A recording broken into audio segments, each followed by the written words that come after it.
Nilamon ng apoy ang tatlong establishmento sa isang gusali sa Quezon City kanina umaga. May ulat on the spot si Alex Tinsay. Alex? Yes, Pia, magandang tanghali sa iyo. Nagsimula ang sunog bandang alas 9:48 kanina sa kanto ng Tanay Avenue, corner Roses Avenue sa Quezon City. Tinupok nito ang 3-door commercial apartment. Nakita pa ng isa sa mga kapitbahay ng apartment ang pagsiklab ng sunog mula sa second floor ng unang pinto. Mabilis ang pagkalat ng apoy at agad na nadamay ang katabing Danmark Hardware.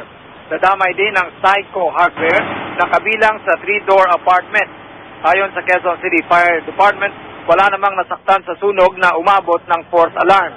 Sinisiyasat pa nila ang extent ng damage at inimbestigahan pa ang sanhi ng sunog. Idiniklarang fire out ang sunog pasado alas 10 ng umaga kanina. Yan muna ang pinakasaribang balita mula rito sa Quezon City. Pia? Maraming salamat, Alex Tinsay.